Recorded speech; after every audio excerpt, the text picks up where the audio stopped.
ntago bashaka yuko umuntu asenga gusenga Imana mu buryo ashaka. Papa washizweho yahawe umurage kuko Papa Francis atashoboye kubisoza. Iyo mpamvu yahamagaye witwa Davis Francis, vice president wa Amerika, n'umukatolika. Ijambo rya nyuma niwe yaribwiye, niryo jambo rya nyuma yamubwiye ry'ibanga. Ijambo yamubwiye ry'ibanga ni igiti nirihe niryo gutora Papa uriya uriho. Papa uriho ni umunyamerika, arakorera ku ibanga yasigiwe, kandi na Vance uriya vice president iryo banga ararifite, barisangiye Donald Trump. Harimo gahunda yo guteza imbere utagondwa bwa gikristo n'ubutagondwa bwa Kisilamu. Muri ya gahunda yo guteza imbere intambara yo burasirazuba bwo hagati, leta y'igitugu yakabaye ijyaho n'uyu munsi. Ariko abantu bo murengerazuba bw'isi, muri za Amerika, za Canada, naho mu Buhinde bavuga n'ahandi bamenyereye bya demokarasi, ntago bari bumva. Ariko Abashinwa, Abarusiya bamaze kugera ku rwego, barashaka rero kugira ngo n'abandi babazamure babageze ku rwego rw'abariye. Noneho bashyireho leta y'igitugu bamenyereye kandi bose bazakira. Leta y'igitugu rero ni igomba guteguriza kuza kwa Antikristo. Tuzi yuko abantu bose bambaye umubiri ari abanyabinyoma. Umuntu wese uzareba, yaba yarize yaba atari, uwo ari we wese mu rwego rw'ariho, ni umuntu nk'abandi, ari hanyuma ya benshi. Gusenga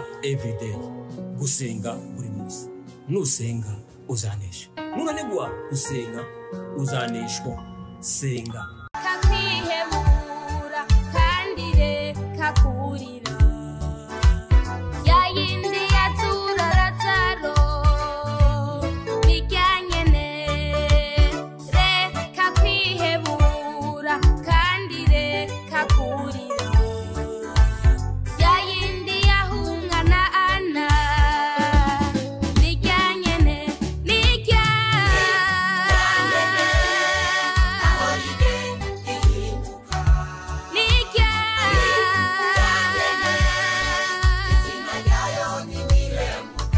Reka ngusuhuze inshuti ya Gusenga everyday, nizere ko mumeze neza mu bisazo. Muri kumwe nanje Manakiza Edouard, abari mu Rwanda shalom, abari mu Burundi shalom shalom, abari muri Afrika mwese mumva ikirundi n'ikinyarwanda n'ikinyamurenge n'ikinyabwisha shalom. Turakunda ni gusenga buri munsi. Abari ku mugabane wa Amerika shalom shalom, abari ku mugabane wa Aziya shalom, abari ku mugabane w'Uburayi shalom, abari ku mugabane wa Oceania shalom. Tubahaye ikaze mu kiganiro na Pastor Musisi. Pastor aho muraho neza? Amakuru yanyu? Amahoro kuri ni meza. Ego. Dushima Imana yuko turi amahoro, kandi namwe tubashima Imana yuko muri amahoro. Nkaba nibwira yuko n'abadukurikira nabo ari amahoro, kandi turabasabira kugira ngo Umwami Imana akomeze abane nabo, bagirire neza, abaha imbaraga n'uburyo n'ubushobozi. Pastor, nizere ko wakize neza. Kugeza ubu ndumva ntameze nabi cyane. Kari kagiripe cyangwa kari kamararia? Aya ni indwara zinyuranye, nafashwe n'ibintu hano ku rurimi, fatwa n'ibintu bimeze nk'imitsi, birambabaza, byatuma utavuga. Ariko Imana ishimwe ko yagukijije. Yego cyane. Dusenye Imana, Murengezi wacu, Imana ihoraho kandi Imana ikomeye, tugushimiye uyu munsi mwiza utwongereye kuba impuhwe zawe, kandi tukwingingiye kugira ngo abakiriho bagihumeka bazakurikira ibyo dusangiye, ibi bizabafashe mu rwego rwo gusobanukirwa no guhishurirwa ubwiru bw'ibikorerwa mu isi y'umwijima, bityo bamenye yuko umugambi umwe gusa wo gukiza umuntu ubonerwa muri Kristo Yesu wenyine, maze bahindukirira ku kuri kwavuye mu ijuru. Iyi si bayitera umugongo kugira ngo bashobore kurokora ubugingo bwabo. Ushimwe kwemeye kubikora Imana ihoraho ubwa Yesu Kristo Umwami wacu. Amen. Pastor, turagushimiye ko witabira ubutumire bwacu. Pastor, Bibiliya iravuga ku nyamaso ya 4 igomba kuzasohoza ubu no buhanuzi, kandi akaba atari nta bundi bwami buzaza kuri nyamaso ya 4 ari buzasoza isi. Ese Pastor, uravuga hiki ku itorwa rya Papa Mushasha nk'umunyamerika, kandi noneho no kuri iyi faze y'abatwaza igitugu, urabivuga hiki Pastor? Urakoze ko hari icyo uvuze, wenda urangiza kivuze nk'abatwaza igitugu. Ni ukuvuga ngo hari gahunda twavuze bigomba kubera mu isi muri uyu mwaka wa 2025. Icya mbere, hagomba kubaho umushinga wateguwe wo kugaragara cyangwa se wo kuza kw'ibinyabuzima bitagira umubiri bigomba kwivanga n'abantu, cyane cyane mu nzego z'ubuyobozi, ibyo byateguriwe uyu mwaka. Uwo mugambi witwa externalization of the hierarchy, hanyuma hakaba icyo bita the reappearance of the Christ, ni ukuvuga ngo kuza k'umugambi cyangwa se gusohora kw'imyuka mibi izakenyera ikambara imibiri w'abantu ikivanga n'abantu, iteguriza kuza kuwitwa Kristo. Kristo ari we Bibiliya, ijambo ry'Imana, Bibiliya y'ukuri ivuga ko ari anti-Kristo cyangwa umwanzi wa Kristo. Yitwa umwanzi n'umubisha wagenewe kurimbuka. Uwo rero ntazarimbuka wenyine, azarimbukana n'imbaga niyashaka kurimbura y'abantu batuye isi. Nk'uko yarimbuye imbaga ayivanye mu ijuru, 1/3 kikavayo kikarimbukana nawe ko kigacirwaho iteka, niko n'isi ashaka kuyirimbura. 3 kigomba kuba none muri uyu mwaka nuko uburyo bwo gukoresha ikirere ubundi cyajyaga kigusha imvura, ubundi kikazana umucyo, ibintu nk'ibyo niko Imana yari yabiteguye. Ariko ubu ngubu hariho gahunda yo kugira ngo ikirere kiyoborwe n'umuntu, kandi cyifashishwa n'abakomeye kugira ngo bahane abantu runaka bo bashaka kwica cyangwa gutsemba, babicisha inzara, babicishe izuba, babicishe imiriro. Ibyo byatangiye gukorwa, ariko ubu nibwo bigiye ku mwaka nibwo byemejwe yuko bizakora mu buryo bw'intambara, kuzakoreshwa nk'igikoresho cy'intambara.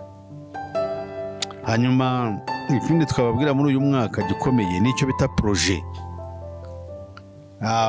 umushinga witwa cyangwa witiriwe umwaka w'ibihumbi 2025, bawita Project 2025. Niko bawita uwo mushinga, ukaba ugamije rero kugira ngo habeho impinduka muri politike y'isi. Niyo mpamvu muri iyo politike harimo hakubiyemo iki?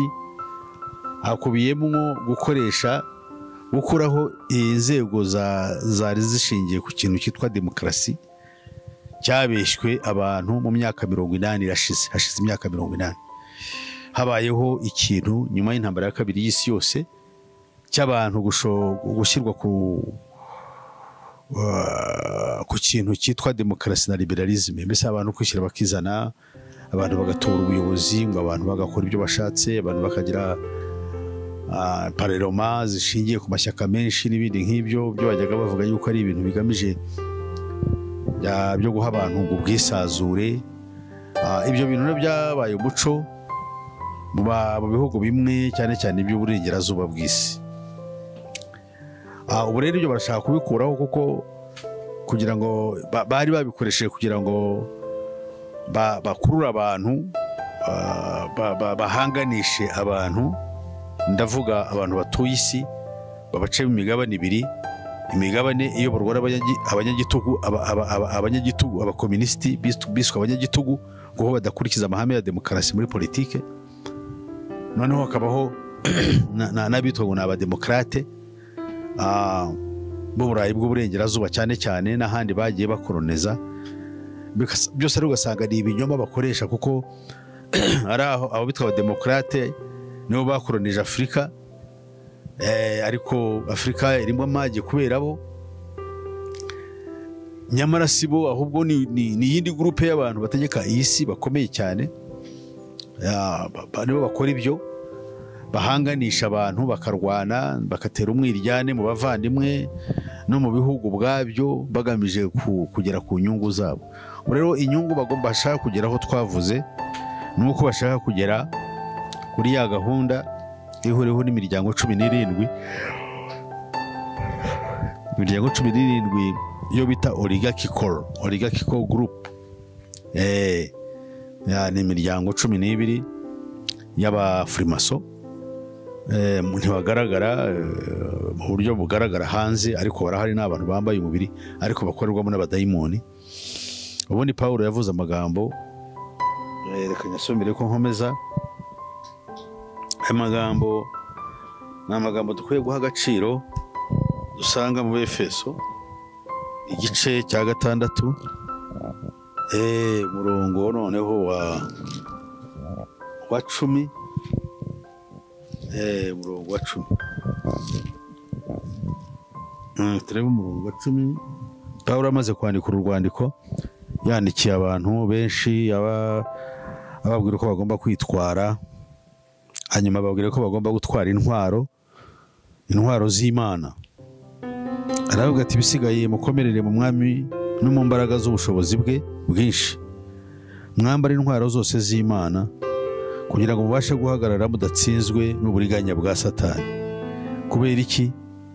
Kubera ko tudakirana n'abafite amaraso n'umubiri, ahubwo dukirana n'abatware n'abafite ubushobozi n'abategeka isi y'umwijima n'imyuka bibi y'ahantu ho mu ijuru. So ahangaha Bibiliya itwereka itorero nyakuri yuko rihanganye n'imbaraga zikomeye z'umwijima. Izo mbaraga zikomeye z'umwijima rero Bibiliya irazivuga, ariko abantu nkanjye nawe birakomeye gusobanukirwa ibyo ari byo, ariko twe tubibonera mu buryo bwo guhishurwa, uburyo bw'umwuka w'Imana, kuko tubona ibikorerwa mu isi tukareba bikorwa n'abantu ntitumenye impamvu babikora, ariko twaje kumenya yuko abenshi banabikora batanabyumva, kandi twaje kumenya yuko n'abashaka kubihakana babizira. Twaba dufite ingero nyinshi hano muri kano karere kacu, uhereye n'igihe cya independence abantu bagiye bicwa, ba Rwagasore Burundi, ba Rumumba, ba Rudahigwa. Muri iyi myaka yacu dufite abantu bitwa ba Sankara, abantu bari ba Magufuli, babiciye iki? Babiciye ko bashaka kubusanya n'umugambi wateguwe. So umugambi wateguwe rero abantu benshi urababwira ngo n'abazungu ngo barashaka iki se? Barashaka ngo kudukontorora. Yego barashaka kudukontorora, ariko bakorera nde? Ninde batumye? Ese bungukira he? Ese nk'ubu ko nabo bashyamiranye barumva zungukira he? Ibyo rero bishaka kumenya ngo abantu babisobanukirwa bamenye ibyo ari byo. Narigeze rero nashaka kubwira abantu bazakurikira kino kiganiro, cyane cyane icyo shaka nuko abantu bakanguka. Iyi si bariho urabona iyo turi ku isi tuyireba nk'iwacu, tukayibona yuko ari ahantu heza, tugahirimbanira gushaka ibidutunga, no gushaka ibidutunga nubwo byakabaye ikibazo, ariko no gushaka ibya mirenge dutunge, twubake, dukomere, abana bacu bajye bige, tuzabe bihangange ku isi. Ibyo abantu bakwiriye kubyikuramo. Ubwo bwari ubujiji, navuga ko ari ubujiji bagenderagamo. Bakwiriye gukanguka bakamenya yuko isi iri mu mugabane w'umwanzi, yamaze isi. Yesu yayivuzeho ngo abisi ntibashobora kubona ubuntu bw'Imana, ntibashobora kureba umwuka wera, ntibashobora kureba icyo umwuka wera yigisha. N'ubu ngubu ibyo mvuga ntabwo bashobora kubyumva. Ubwenge bwabo burapfuye, niba bahavuye bajya mu kureba ibintu by'ibibasetsa.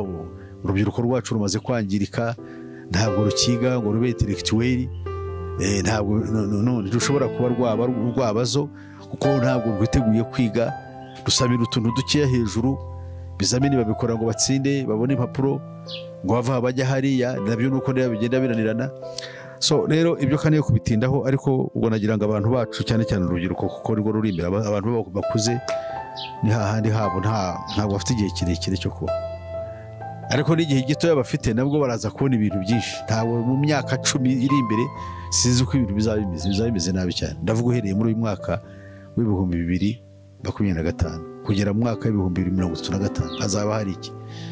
We don't know, bizaba bikomeye, ariko Imana ibahe umugisha. Reka dusubire hariya nashaka gusobanura. So iyo kintu project 2025 irakomeye cyane, irimo irashaka, yagenewe abantu mu byo bita the free world, cyangwa abita yuko ari abantu bari mu isi, bari mu gice cy'isi cyemerera demokarasi. Yabwiye ko giye demokarasi ndanayanga, ni ikintu cyo kubeshya abantu gusa, nta nubwo nabaho. Ni ikintu bazanye kugira ngo bajye babeshya abantu, kandi abantu bakicanire. Kuko amahame ya demokarasi ubundi ni 3 y'ingenzi: guhagararirwa muri parlement, uburyo bushingiye yuko uguhagarariye bamutoye. Icya kabiri nicyo bita freedom, kuba ufite uburenganzira buvuga bugakora icyo ushaka, kizutisha amategeko, ukavuga, gatanga ibitekerezo byawe mu bwisanzure, senga mu idini ushaka, ariko ibyo ntibikunda. Ubuse nko muri Amerika na hehe ubukristo barimo baraburwanya.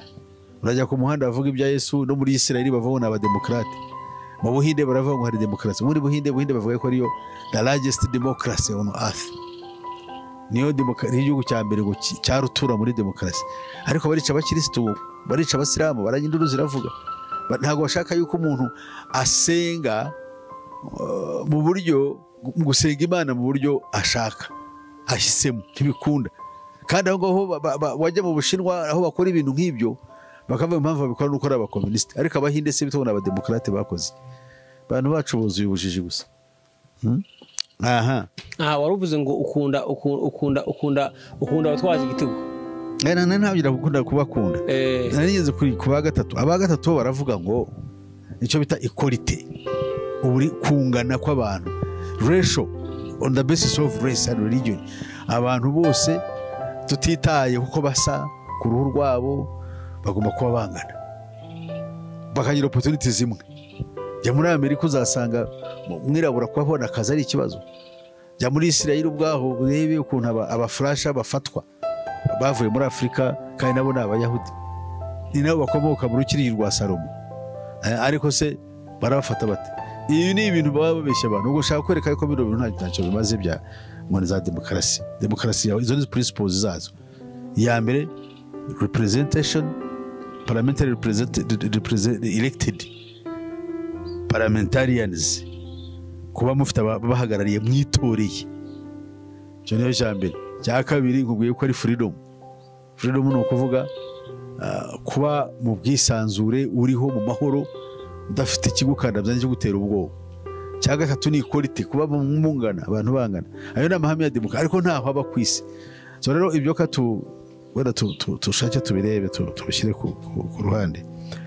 So ikiriho rero ubu ngubu hariya nicyo bararwanya kugira ngo icyo kintu cye kubaho. Bagiye kugisenya. Nyamara kugisenya, Abanyamerika babahaye ruswa. Ruswa babahaye ni iyihe? Abanyamerika n'abandi banyaburayi babahaye ruswa, cyane cyane Abanyamerika. Trump yarabanje yirukana abimukira. Abimukira bahungaga ubukene buterwa na Amerika n'abandi bambari bayo ku isi. Ibihugu byo barimo bigasahurwa, bigakena, leta zita ku baturage zigakurwaho, bagashyiraho izo bashaka zibumvira, bakazibeshyira ngo n'iz'igitugu, bakazana ubukene rubanda kubera ubujiji, bugahaguruka bukavanaho za leta bukigaragambya ngo burashaka gusa n'Abanyamerika, ngo Umunyamerika ngo hari amahoro, ngo abantu barishyira bakizana, ngo kandi abantu bagubayeho neza. Amerika ibayeho neza kuko isahura ibyanyu, nkuko abantu bo muri Venezuela basahuye bakirwanka bakagenda benshi bakajya muri Amerika. Ariko ubu Trump yarabirukanye, kandi baragiye bahunga ngo leta y'igitugu y'iwabo iyoboye n'utwa Maduro. Buri wese ubu ngubu muri Amerika ko bagiyeyo benshi byabamariye iki? They are now being just away. Barafata nkuko bafata intuza. Ubu rero icyo ndashaka kubwira Abanyamerika ubu ngubu benshi kuko akazi bari abimukira baza bakakorera kuri make. Ntabwo nk'urugero hano muri Afrika birahari. Usanga muri Kenya banga Abarundi b'abafundi, Abarundi b'abatekinisiye baragenda bagakora akazi amafaranga make. Abanyakenya bakabanga. Meme no muri Kongo hano niko bimeze za Bukavu, niko numva. Akazi kose k'abatekinisiye gakorwa n'Abarundi. Abarundi ni abantu bafite ibintu byo kandi bavuga igiswahili. Bagiye muri Kongo, muri Abarundi twebwe Abanyarwanda tubiye Ikinyarwanda gusa, ariko Abarundi bazi igiswahili. Bajya muri Kongo bakavuga, bakajya muri Kenya no muri Tanzania by the way. So ibyo birabafasha rero kugira ngo bagende hose bakore. Ubwo rero ibyo ngibyo niko bimeze no muri Amerika. Nibyo nakubwiraga, abantu akazi kabo kenshi, akazi katwarwa n'abanyamahanga baragakora, kandi bagakora imishahara minini. Ibyo rero bakabikunda. Ibindi bagenda bakunda n'ibindi bagenda bakorerwa na leta, bigenda ibaha ibintu, ubuzima bukagenda burushaho kuba bwiza muri Amerika. Amerika ikongera ikaba igihangange. Kandi hari ibindi Trump yadukanye ngo byo kuzana amahoro. Ibyo nabyo ni ikibazo gikomeye. Akazana ejo bundi yahagaritse intambara hagati y'Ubuhinde na Pakistan. Biriya byari byarananiye abantu bose, n'abariya ba Obama yigeze kuvuga ngo Obama bamutoreye muri Amerika ku bwinshi ababwira yuko agiye kuzana amahoro muri Syria, muri Somalia, hose. Ariko byarangiye bimunaniye. Ariko Trump arimo arabikora. Ubu amasezerano yemeye Syria, arimo aremera Afghanistan nubwo ari abicanyi barimo baricana abakirisitu, arimo arashaka kuzana amahoro ariko ko ari hano mu karere kacu k'ibiyaga bigari, arimo arashaka kuzana amahoro ngo abantu bumvikane. za Ukraine ubu ngo bagize ibiganiro muri Turukiya. Ibi byose aragenda abikora, ariko muri ibyo arashaka iki? Icyo ashaka ni igiki? Hari ikintu cyinshi inyuma ya kiriya. Arashaka kugira ngo ashyigikirwe, hanyuma ziriya nzego zari zihari azihirike.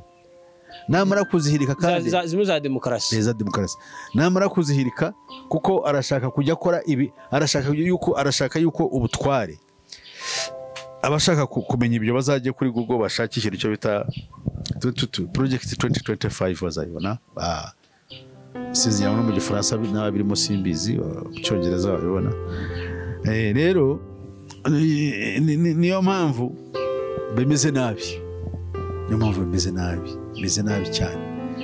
Abantu burya hariya bimeze nabi, kandi twebwe ahangaha turakeneye. Amerika icyo yakoze kindi yakoze, imfashanyo yajyaga inyuza muri USAID yayo yakwiraga isi yose. Ariko ikibazo kiracyahari, dore ikibazo impamvu gikomeye gihari. Izi ntambara ya gatatu y'isi yose twagiyemo ubu ngubu irimo irarwanwa. Trump ikindi yakoze ntari mvuzeho kugira ngo mve iruhande.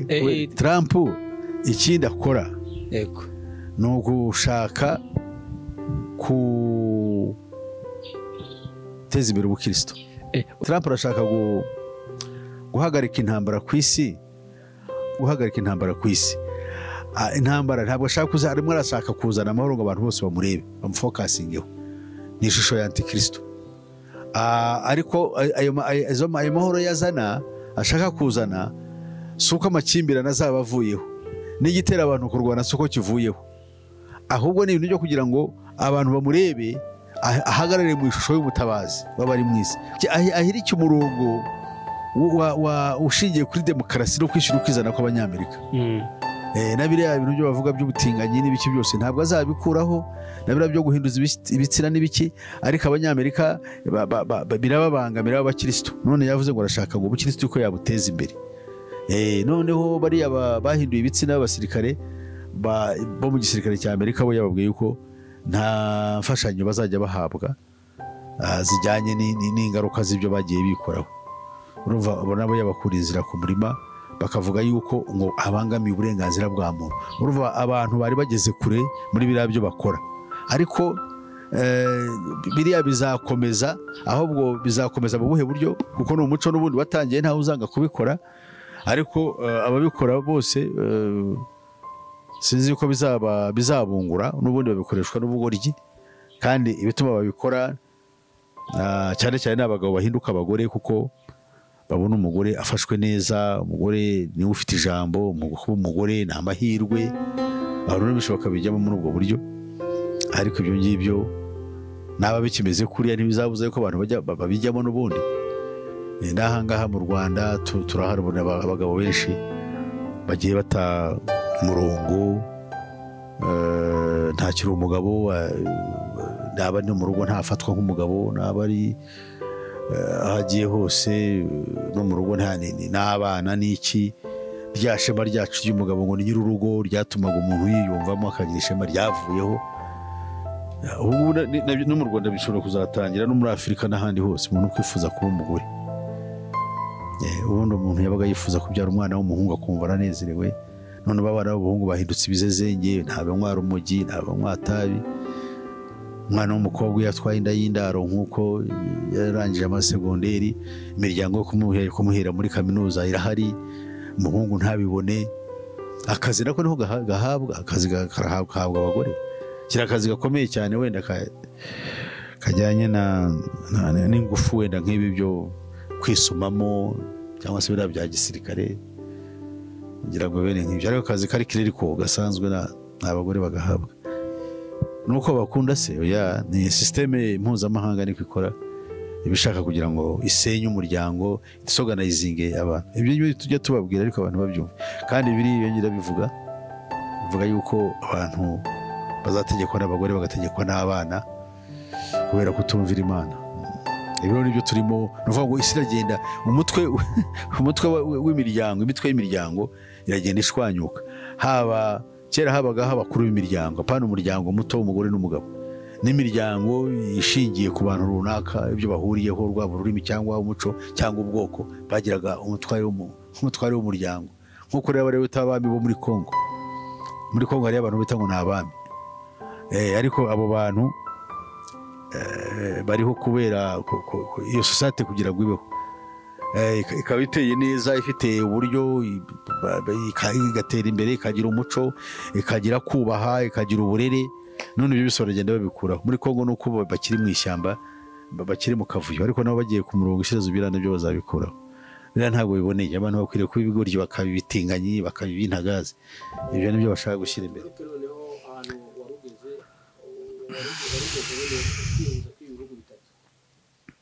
Oya nabona ningeze ndahaza nari nkubwiye ngo muri Amerika barashaka kugira ngo nibamara gukora biriya bakoze ubukristo barashaka kubuteza imbere nibamara kubuteza imbere n'iki kigamijwe ni ukugira ngo buriya bukristo bukure bushobore guhangana n'ubusilamu iyi ntambara bashaka kuyikora kugira ngo ishingire ku idini cyane.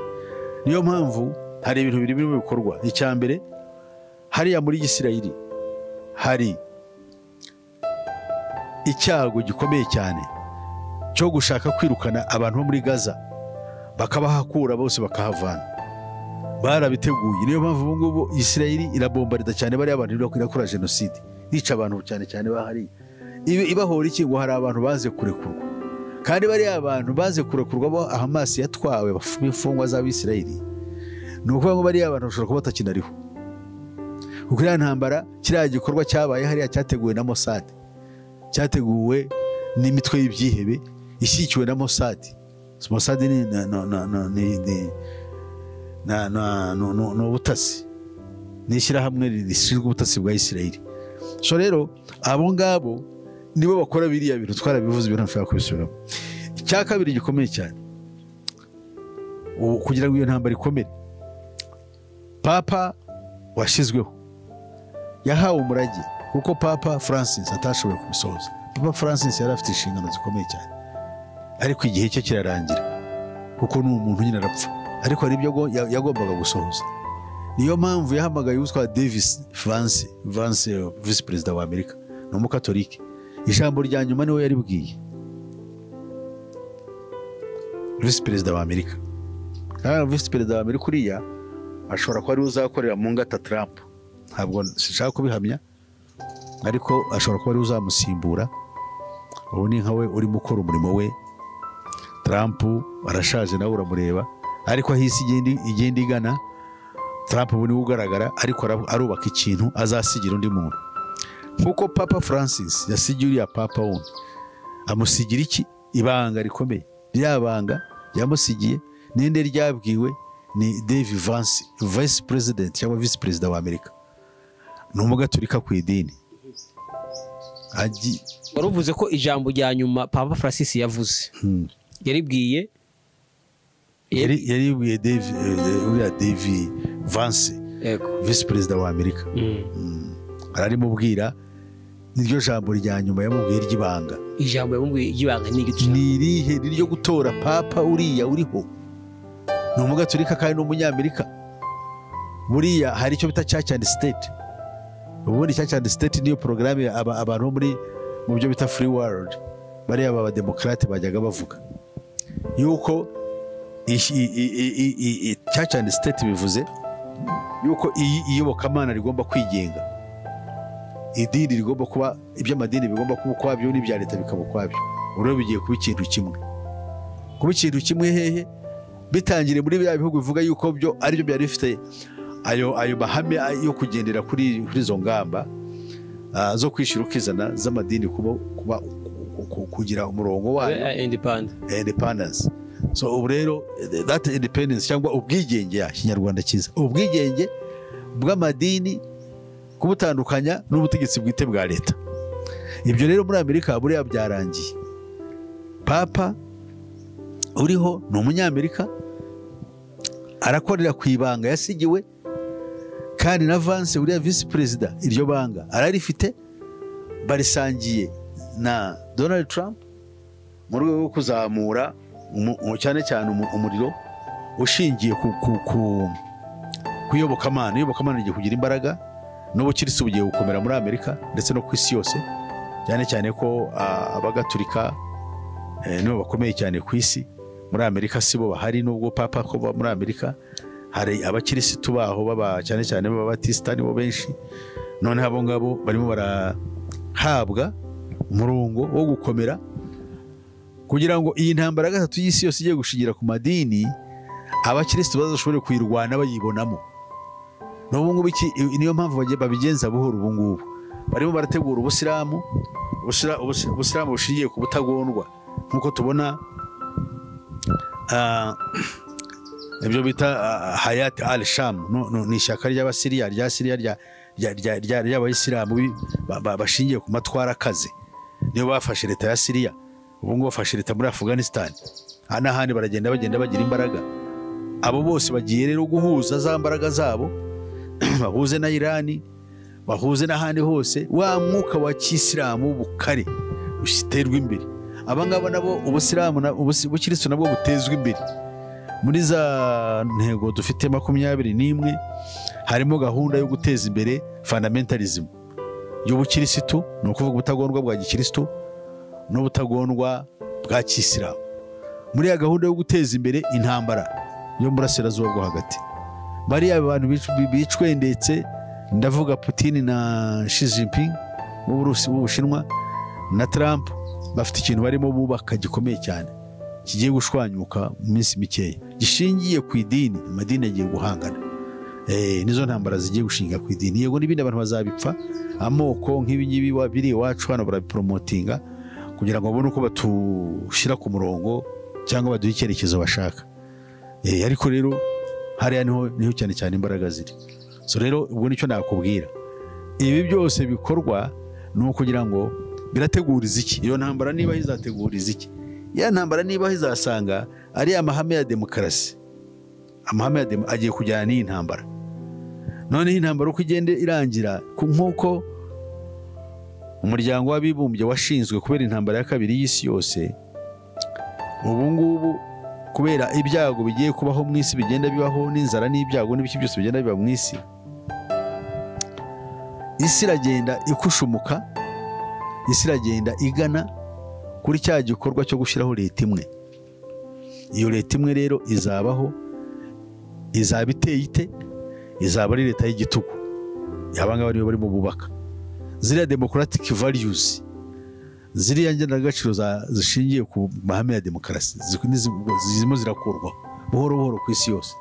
Nibirangira abantu batayikesha igitugu kandi mu ibanga, umuntu abeshya mu karimi kabeshya, ariko babakuraho bwa bwisanzure bwabo n'ibiki byose. Nibirangira iyobokamana ryo ririmo rirakurwaho. Ubukirisitu burimo bushingwa ntabwo ari ubukirisitu bushingiye kuri Bibiliya, ni ubukirisitu ku izina ariko bushingiye ku mahame ya nationalism ndetse na fanatism. Yes, nibyo bigiye gukurikiraho. Ibyo nibirangira isi izaba imaze kujya mu byago bikomeye, noneho bashyireho leta y'igitugu. Buriya leta y'igitugu yakabaye ijyaho n'uyu munsi, ariko abantu bo muri Burengerazuba bw'isi, muri za Amerika, za Canada, naho mu Buhinde bavuga n'ahandi bamenyereye bya demokarasi, ntago bari bumva. Ariko Abashinwa, Abarusiya bamaze kugera ku rwego, barashaka rero kugira ngo n'abandi babazamure babageze ku rwego rw'abariya, noneho bashyireho leta y'igitugu bamenyereye kandi bose bazakira. Iyo leta y'igitugu rero ni igomba guteguriza kuza kwa Antikristo. Nicyo nakubwira. Pate ni iki bagendere kugira ngo uriya papa, uyu papa w'umunyamerika atowe kandi kandi buri bihugu canke buri mugabane wose ufite abakardinale, kandi urabona ko abakardinale bose bahari ubu ari 135 ariko abantu bashoboye gutora ari 133. Ni gute Amerika kandi ifite abakardinale bake ishobora kuba yaratsinze ikabona umupapa? No, nibyo nkubwira, ntabwo ubupapa bushingira kuri ibyo ngibyo. Abatora bashingira ku ibanga ribabwirwa kubera porogaramu iriho muri icyo gihe. Uraba bano bakardinali batoye bashingiye ku irage rya Papa Francis. Nkubwiye yuko iryo rage kwari kugira ngo uzamusimbura n'uriya yari amuzi. None se ni gute bari bamuzi? Ese Papa yabibwiye nde kugira ngo abantu bateze amatwi bumve ibi bintu utabisha hejuru bivuge neza aho hantu? Icyo abantu bashaka kumva ntabwo bashobora kukimenya. Bajye bamenye ko ibintu bikorwa mu ibanga. Ntabwo ari ibintu bivuga ngo byavuze aho byanditswa. None se babikoze batyo bagiye babyandika bakavuga amabanga, ninde wakwemera ibyo bavuga? Ntawe. Satani yigeze ryaravuga ukuri kwe. Ikindi cyo abantu batumva. Ndakubwira ni Cyrus Vance amakuru ufite. Bashaka Emino Ntuza Dave Vance uriya vice president wa Amerika. Muzabaze n'abantu bose. Papa ajya kuva mu mwuka niyo yari ahari. Bavuga yuko bivugwa ko hari ijambo yamubwiye ry'umurage, kandi ko kagiye ikintu cyadutangaje no kuba atowe ari Papa wo muri Amerika. Byumvikane ko na gahunda bari barateguye uriya muntu, kandi babitegura no kuza kwa Trump na leta ye n'ibindi byose. Bari babifiteho rero iki gahunda. Nayo munaguye ngo bino byo bakuvuga ngo zana preve niko Satani akora. You prove this. Ubu se ibyo tuvuga biriho ku isi ninde wa proving impamvu bimeze biti? For example, ninde wakubwira ngo proving impamvu muri Kongo hari intambara idashira ntigira hishira? Ni muri za ntego 21 n'intego 20 ko bagomba gusapotinga imitwe y'iterabwoba. Yego, ariko se ibyo ninde wakubwira ngo ni ukuri ko babyita biriya ko ibyo byo tuvuga ko babyita ngo ni ibihuha cyangwa ibyo bita ngo ni conspiracy theories. The conspiracy ukababwira ikitari conspiracy niki ngo ni ibi twavuze. Mwese muri bande twe twagize amahirwe yo kugira umwuka wa Kristo, tuzi yuko abantu bose bambaye umubiri ari abanyabinyoma. Umuntu wese uzareba yaba yarize abatari uwo ari we wese mu rwego rwariho ni umuntu nk'abandi, ari hanyuma ya benshi. Wa wundi ureba ari hanyuma ya benshi. Why? Buri muntu wese ari vulnerable, buri muntu wese arategekwa, buri muntu wese arakangatwa. Ibyo twagiye tubona byinshi breakthroughs ibyo abantu bagenda banyuramo cyangwa ibyo tugenda tugeraho, ntabwo tubigeraho kuko turi bitangaza. Hariho tunabigeraho kubera impuhwe gusa, ubona kugira impuhwe kabaho. Wagize ibintu byoroshye, ariko usagize ngo turi biki. Abagabo barahaguruka ibihugu nk'Ubuhinde n'Ubushinwa n'Ubuhinde na Pakistan, ibihugu bifite intwaro za nuclear. Umuntu akabwira ngo ni muceceke mugire muti bakabyemera. Ibihugu bikomeye cyane nka za Afrika y'Epfo ubu birahinda umushyitsi. Uwitwa Elon Musk ni yakomoka ari muri Amerika, arimo arabatera ubwoba bavuga ngo abirabura abazungu bahari ngo nibaveyo ngo bahabwe ubuhungiro muri Amerika. Bahabwe ubuhungiro wayi no kugira ngo iri Afrika y'Epfo itera ubwoba bavuye ko ibangamiye uburenganzira bwa muntu, babone nuko bayanda mayininga, babone nuko bayigira n'abayigira. Jya kubona ukabona abantu bacitse intege mu kanya gato. Hari imbaraga zikomeye cyane zikorera mu ibanga. Ntabwo ari za Amerika zisa, Amerika ni igikoresho. Ntabwo ari iz'Uburayi, Uburayi nabwo ni igikoresho. Kandi ugasanga barakora ibintu babyumyeho. Ukumva Abarusiya tuhora tubashima ngo bashyigikiye Afurika, nibo bafasha Afurika ngo kwigenga, ngo bo n'Abashinwa. Ariko za jenoside zirakorerwa hano ibintu biracika, bumva bakoma. Bari baze kudutabara cyangwa bari babihakana. Jenoside yakoze mu Rwanda ntibayirebaga, bigeze baze kuza kuvuga ngo yemwe mw'Abafaransa mwe n'abaki bose rimwe mwateye intambara mureke tutabara abantu bashize babareba. Ibi ni ibyo abantu gusubujije gusaba buri mwisi. Isi yonyine twebwe twahawe umwuka wo kumenya ngo isi twe twayikuye amaboko n'amaso. Nta muntu tukireba ngo tuvuge ngo ari igitangaza, ntawe keretse Kristo wabambwe wenyine niwe dushaka kubwira abantu. Ibindi byose bisigaye abantu bashaka kwiyemeramo no gushaka kwiremekamo. No, abantu bace bugufi, abantu baririra ubugingo bwabo, aboroheje n'abakomeye, kuko igihe kigiye gushyirwaho iherezo. Icyo nakubwira nicyo ndumva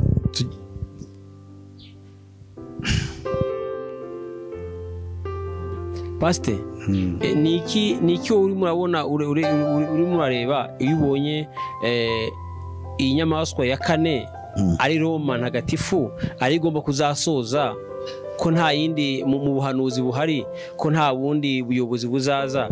Ese nikihe ubona ko papa abaye umunyamerika kandi Amerika ari igomba gusohoza kuza kwanti canke kubanziriza, urabivuga hiki? Aya bona Amerika ni ntabwo ari yo yonyine, twavuze ko hariho imitwe 10, amahembe 10 y'imino utwara abami 10 bategeka isi. Amerika ni imwe muri bo, bakoresha ibintu umukino wabo. Amerika ubu ngo barayikoresha kuko niyo yahawe ikigega cy'amafaranga, amafaranga ya Illuminati, kandi niyo yateguwe irimo abantu b'ingeri zose b'amoko yose, kugira ngo kuba umunyamerika umuntu aragera akava ku isi yose akagera akaba umunyamerika mu myaka 5 kabaye umunyamerika. Ntabwo bikunda mu bindi bihugu. Bayiteguriye biriya bintu ko bene y'ubwabo bakavukire barayinyazwe, bayiha bariya abantu. So irakorerwamo ibintu byose, cyane cyane byo kwica umuco w'abantu. Byose byo reba by'urubyiruko byangiza urubyiruko nto byaturutse imiririmbire, iminywere, itabi, kuko bo biroroshye baba ibyo bita American values, babahaye umuco wihariye utandukanye n'uw'abandi bose bo kwisi. Noneho rero iyo tugiye mu bindi bihugu ushobora kujya nko mu Buhinde ugasanga bafite umuco wabo, ushobora kujya hiyo ugasanga bafite umuco, ariko muri Amerika nta muco wari. Ni umuco umeze kw'abasazi, umuntu gukora ibyo ashatse, umuntu byuka akavuga ibyo abonye, umuntu kwitwara uko abonye, nta muntu uguseka, ahubwo iyo usetse umuntu ngo yambaye nabi, cyangwa se tuvuge n'urugero urebye umuntu yambaye ubusa hagucaho ukamukurikiza amaso ugatangara, arahindukira kubaza impamvu umutanga yahutwara kuri polisi, kuko barashaka yuko isi yose isara igakurikiza iyo gahunda yabo iyo barimo. Ikindi cya kabiri, ikibazo cyawe, inyamaswa ya 4 ni ubutware bwa 4 butegeka isi. Urimo bugiye gusohoza gahunda yabwo, ni ugushyiraho leta imwe itegeka isi. Gahunda yabwo ni uguhindura abantu kugira ngo babezezenge, babatandukanye n'Imana no kuramya Imana y'ukuri. Niyo mpamvu ubukristo bwibasiwe ku isi yose. Ibyo ngibyo barashaka gushyiraho, hari icyo bita ngo ni age of Aquarius. The Aquarian age cyangwa the age of Aquarius, nuko abantu bahinduka. Ni gahunda yashyizweho yo guhindura abantu bakaba nk'inyamaswa. Iyo niyo gahunda, iyi gahunda bagata umuco. Ibi byaratangiye hose, byose byo tureba bikatubangamira, bakinjira mu muryango, bakinjira mu bihugu bakabisenya, leta bakazihirika, abandi bakababuzi, bakabaka imfashanyo, uvuze bakamubwira ati vuga uvuye aha, undi bakamusinyisha akemera gusinya ibintu atazi kugira ngo abone yaramuka, abandi bakamuha inguzanyo itafite ihuriye n'ibyo ukeneye, ukemera ugasinya kugira ngo mukomeze mbe mu buretwa nk'ibyo, cyangwa intambara nk'izi baziye no bazizana. So cyo nshaka giye kubwira dore ngiki, byose biraganisha kuri cyo nakubwiraga. Cyambere harimo ibintu bibiri, harimo intambara y'isi yose igiye ishingiye ku madini. Iyo niyo ntambara turimo ya gatatu y'isi. Harimo ubukene bwiyongera ku isi kubera intambara irimo yo kwifashisha ibidukikije, cyangwa se kwifashisha ikirere kugira ngo gikoreshwe muri kuba intandaro yo kutwicisha inzara, kutwicisha ibyago binyuranye, kudukenesha. Ibyo birahari. Ibyo rero bizatuma abantu bose bakoresha uko bashaka. Harimo gahunda yo kurwanya ubukristo. Iyobokamana ryashinzwe n'Imana mu mugambi wo gukiza umuntu, barashaka kugira ngo barikureho. Cyo banza cyumve neza. Icya gatatu rero, ibyo nibyo bizasohorera kumwiryane ku isi, uzatuma abantu bavuga bati biracitse, reka dushake icyatabara. Ese icyatabara ni ikihe? Ni uko isi ikwiriye kugira leta imwe. Ngira ngo nibuza amateka, kuki habayeho Loni nyuma y'intambara ya kabiri y'isi yose. Loni yabereho k'umuryango w'abibumbye, aho ibihugu byose bizajya birega, hakava imbaraga zo kurengera ibihugu byose. Niyo mpamvu bashyizeho biriya bihugu 5 byitwa ngo ni ibihugu bya permanent muri conseil, cyangwa icyo twita akanama gashinzwe umutekano ku isi, kagizwe n'abantu 5 kaone. Ese buriya kariya kanama gashinzweho umutekano kandi abari muri buriya bihugu aribo bazanye ibibazo kwica abantu. Niba Ubufaransa ari kimwe mu bihugu 5, kawe nk'urugero, bushinzwe amahoro ku isi kuki bateye u Rwanda bakaza bakatwica muri jenoside bagafasha jenoside ikica abantu bagashira barangiza bakaza gukora ngo turukwazi kandi bamara kugira turukwazi jenoside igakomeza muri turukwazi bica abantu nabo bakizaga ko ari kwiteza inyangarashya kugira ngo icyo kwerekana ngo ariko abanga bakije sabaye none se abisha abantu bafashe nabaye Uburusiya ko bwateye Ukraine bwahiteye mu ihe nabushinzwe amahoro ku isi buzanye imvururu kuri kiriya gihugu ni ukubera iki twebwe tuvuga ngo Uburusiya n'impamvu ntabwo tuvuga tukaba dushyigikira Uburusiya ariko aho kugira ngo abantu bashire twasabye cyangwa tuvuga ko hari amasezerano yakozwe yuko Repubulika z'Ubumwe z'Abasoviyeti nta nimwe muri yo yagombaga kujya fata amasezerano ngo ifati yiyunge na OTAN none nicyo cyaha bariya bakoze harimo kwica amasezerano bari barimo kwica amasezerano burandi mu mpamvu bakwitwiza akabwana ndavuga abo muri Ukraine so muri rusange aho tugana naho kuko intambara ya kabiri yabayeho intambara ya kabiri ikaba yari ikuruye leta uriya muryango w'abibumbye n'imbanziriza mushinga ya leta yo gutegeka isi yose iyo leta rero kugira ngo tuyigereho nuko dusira ibanga muri intambara y'isi yose akaba umwiryane ku isi abantu bakicana ubukene inzara bakavuga ikintu dukene nuko twageraho leta imwe ku isi kuko ibintu byatunaniye abantu barapfa inzara hirya no hino intambara iyo leta rero izajyaho abantu bose bayishaka ariko igamije gufata abantu ikabashyira ku murongo yarangiza ikabategeka ibyo bagomba gukora ikabaka ubutaka ikabaka iki byose bavuga yuko mu kubikora barimo barengera ibidukikije mu rwego rwo kugira ngo barwanye ikintu cyo guhindagurika kw'ibihe bahindura abantu bacakara nibarangiza rero nibwo bazashyiraho leta imwe iyo leta imwe niyo izakora ibyo ku mugaragaro izajya ifata abantu bose bo kwisi nk'abacakara nirangiza iyo leta nizateguriza abantu kuza kwa Antikristo kuza kwima ingoma uko yategurijwe igihe gihagije nicyo nakubwira urakoze pasite reka tugushimire tukubwire ngo Imana iguhe umugisha reka dushimire abo babanye natwe muri kiganiro tukubwire ngo Imana iguhe umugisha pasite tugera ku musozo wasuza utanga adresse yawe ku bantu bakurikiye bushasha cyangwa abantu baba bakubonye ubwa mbere kuri gusenga everyday ashobora kuba ari umuntu akubonye umunsi ubwa mbere akifuza uburyo yazakuvugisha wamuha nimero yazakubonaho mwakoze cyane nk'uko bivuze ni byiza mazina yanjye nitwa Pasiteri Peter Musisi telefone yanjye igendanwa ni 0788 50 56 76 kandi iyo telefone yanjye niba no kuri WhatsApp ushobora rero kumbaza ushobora kunyandikira ukambaza ibyo ushaka bijyanye n'ibyo tuvuze ikindi cya kabiri ndagutumira tugira amateraniro uri ku cyumweru kuva saa 7 kugera saa 10 aho twigira ibi byose mu masomo yo kugira ngo duhinduke abigishwa ba Yesu Kristo wowe ushaka guhunga urukora ubugingo bwawe muri kino gihe iyo nomero yanjye wampamagara tukabiganiraho twakubwira aho duhurira Imana iguhe umugisha cyane ikindi cya kabiri navuga kandi ntarimvuze tugira n'ibiganiro ku rubuga rwitwa Pastor Peter Musisi Official naho hari ibiganiro ushobora kujyayo ukahabona byo kwigisha abantu nuko nabyo bashobora kumpamagara kuri iyo nomero naguhaye noneho iyo nomero ukaba wambaza nkakubwira uburyo wajya kuri urwo rubuga n'ibintu byoroshye n'ibyo wakwandikamo kugira ngo uruze sawa ubwo rero Imana ibahe umugisha nta kindi numva gisigaye nababwira kindi nuko tugira ikiganiro kwa gatandatu buri munsi kwa gatandatu